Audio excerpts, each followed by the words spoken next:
প্রিয় বন্ধুরা, প্রীতি, শুভেচ্ছা এবং সালাম নেবেন।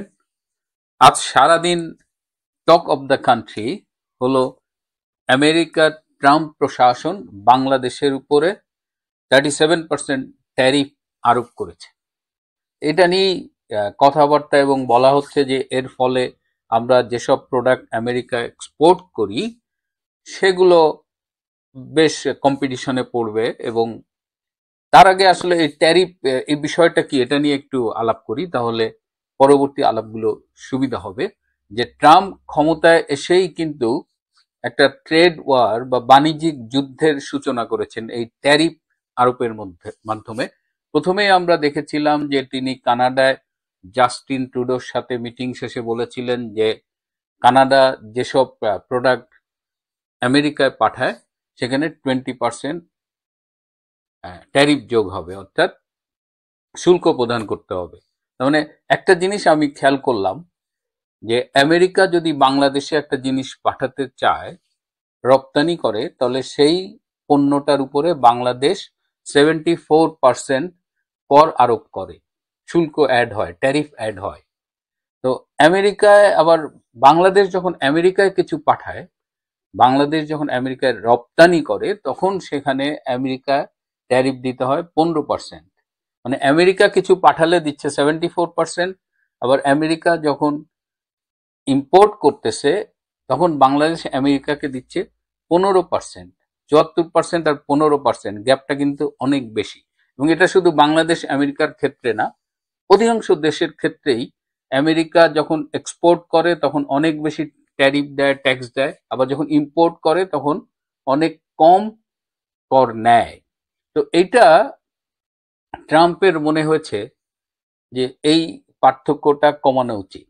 তুমি আমার কাছ থেকে অতিরিক্ত ট্যারিফ নিবা কিন্তু আমাকে কম ট্যারিফ দিবা, এটা ব্যবসায়ী ট্রাম্পের চোখে লেগেছে। এবং তিনি সারা পৃথিবীতে আমেরিকার সাথে যেসব দেশের বাণিজ্য রয়েছে সেখানে এই ট্যারিফটাকে রিভাইজ করে আজকে ঘোষণা করেছেন। এবং এই ট্যারিফে যেমন ভারত, ভারতে আমেরিকান প্রোডাক্ট ঢুকলে 52% ট্যারিফ দিতে হয়। এখন ভারতের কোনো কিছু আমেরিকায় ঢুকতে গেলে তারা ট্যারিফ দেয় 26%, তার মানে ডাবল। আবার চীন 67% ট্যারিফ নেয় আমেরিকান কোনো প্রোডাক্ট ঢুকলে। আবার চীন যখন এক্সপোর্ট করে তখন সেটা এখন হয়ে গেছে 34%, কিন্তু আগে কম ছিল। তো ট্রাম্প একটা ফর্মুলা করেছে যে তুমি আমার কাছ থেকে যত ট্যারিফ নিবা তার অর্ধেক ট্যারিফ তুমি যখন আমেরিকায় এক্সপোর্ট করবা তোমাকে দিতে হবে। মোটামুটি 50% অ্যারাউন্ড এই ট্যারিফটা করা হয়েছে। তো এই ঘটনাটা বেশ আগের থেকেই বুঝতে পেরেছিল ভারত। এবং ভারতের যে এই বাজেট ঘোষিত হয়েছে কিছুদিন আগে, ভারত কিন্তু আমেরিকার প্রোডাক্ট যে ইম্পোর্ট করার সময় যে ট্যারিফ সেটা কিন্তু কমিয়ে দিয়েছিল। এই বাজেটে আপনারা খেয়াল করবেন অনেক প্রোডাক্টে ইন্ডিয়া আমেরিকান প্রোডাক্টের উপরে ট্যারিফ কমিয়েছিল। এবং সেই সুবিধাটা এখন এই যে একটা রেসিপ্রোকাল ট্যারিফ ঘোষণা করেছে ট্রাম্প প্রশাসন, সেটায় ইন্ডিয়া কিন্তু সেই বেনিফিটটা পেয়েছে। ইন্ডিয়ার এখন আমেরিকান প্রোডাক্টের উপরে ট্যারিফ 52%, ইন্ডিয়ার ট্যারিফ দিবে 26%।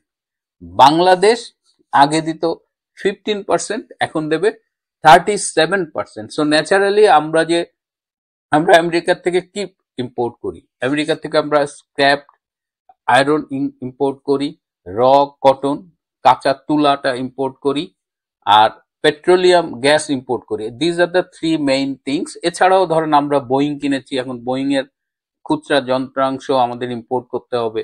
আমাদের অনেক মেডিকেল ইকুইপমেন্টস আছে আমেরিকান কোম্পানির, সেগুলো আমাদের এখন যদি অ্যাক্সেসরিজ ইম্পোর্ট করতে হয় বা মেডিকেল ইকুইপমেন্টস, তো আমেরিকার থেকে যাই আমরা ইম্পোর্ট করি, আমরা 74% আমরা তাদের ট্যারিফ দিয়েছিলাম, তো অর্ধেক এখন 37% ট্যারিফ দিয়েছে আমেরিকা।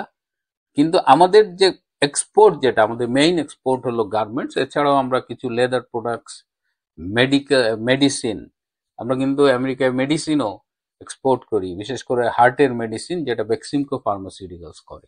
তো আমাদের মেইন এক্সপোর্ট হলো গার্মেন্টস, সেটা কিন্তু এখন প্রাইসিং এ বেশ ক্ষতিগ্রস্ত হবে এবং ইন্ডিয়া এখন সেখানে এগিয়ে যাবে। এবং আমাদের এই গার্মেন্টস, এই যে ইন্ডাস্ট্রি, আমরা আমেরিকার থেকে ইম্পোর্ট করি অ্যারাউন্ড $225 কোটি মতো প্রতি বছর, এটা একটু কম বেশি। আর এক্সপোর্ট করি প্রায় $1100 কোটি, যার একটা বড় অংশ হলো গার্মেন্টস। এই এক্সপোর্টটা এখন এফেক্টেড হবে। এখন যখন এই কানাডার সাথে ট্যারিফ দিয়ে শুরু করলো, তারপরে মেক্সিকোর সাথে ট্যারিফ নিয়ে আরেকটা আলোচনা শুরু হয়েছিল, তারপরে এটা সারা পৃথিবীর জন্য একটা রিভাইজড ফর্মে এই ট্যারিফটা আসছে। তো সবাই যখন এটা নিয়ে ব্যস্ত, তখন নাকে তেল দিয়ে ঘুমাচ্ছিল আমাদের international player doctor Mohammad Yunus.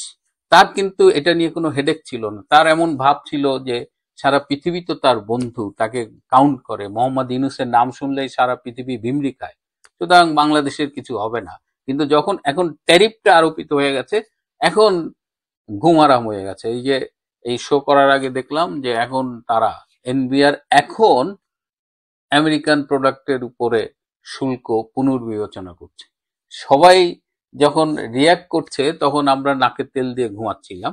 এখন যখন মাথায় বাড়ি পড়ছে, আমাদের এই যে বিলিয়ন বিলিয়ন ডলারের গার্মেন্টস ইন্ডাস্ট্রিটা অলরেডি গত ক্রিসমাসে কিন্তু 4% অর্ডার কিন্তু আমাদের অন্য দেশে চলে গিয়েছিল, ইন্ডিয়া, কম্বোডিয়া, পাকিস্তান, এসব দেশে চলে গিয়েছিল। সো আমরা আমাদের গার্মেন্টস, কয়েকশো গার্মেন্টস ফ্যাক্টরি অলরেডি বন্ধ হয়ে গেছে। গার্মেন্টস ফ্যাক্টরিটা, ইন্ডাস্ট্রিটাকে আমরা অলরেডি হুমকির মুখে ফেলেছি। আর এই যে এই ট্যারিফের এই যুদ্ধ যখন চলছে, এটা তো আজকে হয়নি, এটা ট্রাম্প ক্ষমতা নিয়েই কিন্তু এই কাহিনী শুরু হয়েছে, কিন্তু আমাদের এটা নিয়ে কোনো বিকার ছিল না। তো এখন একটু নড়ে চড়ে বসছে, দেখা যাক কি হয়।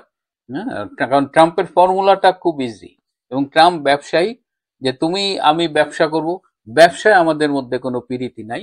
তুমি আমার বন্ধু হও, তুমি আমার বাসায় এসে একবেলা দাওয়াত খেয়ে যাও, কিন্তু বাণিজ্যে কোনো পিরিতি নাই। তো সেই অবস্থায় বাংলাদেশ অলরেডি গার্মেন্টস সেক্টরটা বা বাংলাদেশ ওভারঅল ব্যবসা তো এখন ঝুঁকির মুখে। বা আমাদের যে একটা ফরেন ইনভেস্টমেন্ট, বিদেশ থেকে যে বিনিয়োগ আসতো, যে বিনিয়োগ আসার ফলে নতুন নতুন কর্মসংস্থান তৈরি হতো, সেটা তো অলরেডি 72% বিনিয়োগ এই গত 8 মাসে ডক্টর ইউনূস কমিয়েছে। বাংলাদেশের অর্থনীতিকে মোটামুটি দেউলিয়াত্বের পথে নিয়ে যাওয়ার সব আয়োজন তিনি এখন, তার এখন ফরেন কারেন্সির মূল আর্নিংস হলো রেমিটেন্স। এই বিদেশিরা, যেটা আওয়ামী লীগের 16 বছরে জামাত এবং আওয়ামী বিরোধী, বিশেষ করে যারা মুক্তিযুদ্ধের বিরোধী শক্তি, এরা কিন্তু খুব মানে প্ল্যান্ড ওয়েতে বাংলাদেশে বৈধ পথে রেমিটেন্স পাঠাতো না। আপনারা হয়তো আজকাল খেয়াল করবেন যে রেমিটেন্সে হঠাৎ বেড়ে গেছে। কেন বেড়েছে? এর কারণ হলো যে আগে যে রাজাকাররা বৈধ পথে রেমিটেন্স পাঠাতো না, সেই রেমিটেন্সটা এখন বৈধ পথে আসতেছে। এই যে জামাত বা এই যে যারা অ্যান্টি আওয়ামী লীগ বা অ্যান্টি বাংলাদেশ, যারা 71-এর পরাজিত শক্তির অনুসারী, এরা কিন্তু বৈধ পথে রেমিটেন্স পাঠাতো না। কিন্তু আওয়ামী লীগ দেখেন, তারা তখনও রেমিটেন্স বৈধ পথে পাঠিয়েছে। আওয়ামী লীগের অনুসারীরা এখনো, তারা কিন্তু ওই রেমিটেন্স বর্জন করতে হবে এ ধরনের কোনো দেশ বিরোধী কর্মসূচি এখনো নেয়নি বা পালন করছে না। সুতরাং রেমিটেন্স বাড়ার এইটা একটা কারণ, যে ওই জামাতি অবৈধ পথে আসা টাকাগুলো এখন বৈধ পথে রেমিটেন্স হয়ে আসছে। তো এখন আশা করব যে যত দ্রুত সম্ভব এই আমেরিকান প্রোডাক্টের উপরে, ইম্পোর্টেড প্রোডাক্টের উপরে ট্যারিফটা রিঅ্যাসেস করে, এই যে বাংলাদেশের প্রোডাক্টের উপর যে 37% যে ট্যারিফ আরোপিত হয়েছে, এটাকে যতদূর সম্ভব কমিয়ে আনতে হবে। এটা সম্ভব হলে আগের সে 15 বা 20%-এ নিয়ে আসেন, কারণ আমেরিকার থেকে আমরা খুব বেশি প্রোডাক্ট ইম্পোর্ট করি না। সো আমেরিকার প্রোডাক্টের উপর ট্যারিফ যদি আমরা এখন যে 74% নিই, এটা আমরা অনায়াসে 40-50% নিয়ে আসতে পারি। তাতে আমরা যে পরিমাণ লস করব, তার চেয়ে অনেক বেশি গেইন করব এই আমেরিকার বর্তমান রেসিপ্রোকাল ট্যারিফের যে ফর্মুলা বা ক্যালকুলেশনে। এবং এই মুহূর্তে খুব আনন্দিত হবার কিছু নেই, আমাদের শঙ্কিত হবার যথেষ্ট কারণ আছে, কিন্তু এ থেকে উত্তরণের সম্ভবত এখনো সুযোগ আছে। এবং আশা করি যে বাংলাদেশের বৃহত্তর স্বার্থে ডক্টর ইউনূসের এই অদক্ষ ব্যর্থ প্রশাসন দেরিতে হলেও তারা একটি ব্যবস্থা নেবে। তাদের এই যে অ্যাটিচিউড যে বাংলাদেশে যা হয় হোক, আমরা মুই কি হনুরে, এই জায়গা থেকে বেরিয়ে আসতে হবে। আমরা আশা করি দেশটার ধ্বংস যেন আপনাদের হাতে না হয় কিংবা কম হয়, এবং যত দ্রুত এই জগদ্দল পাথরের মতো চেপে থাকা এই ইনুস সরকার, এই অবৈধ সরকার বাংলাদেশের বুক থেকে বিদায় নেবে, ততই মঙ্গল। প্রিয় বন্ধুরা, আজ এ পর্যন্তই। ভালো থাকবেন, সুস্থ থাকবেন এবং তার চেয়েও জরুরি হলো নিরাপদে থাকবেন। সবাইকে অনেক ধন্যবাদ।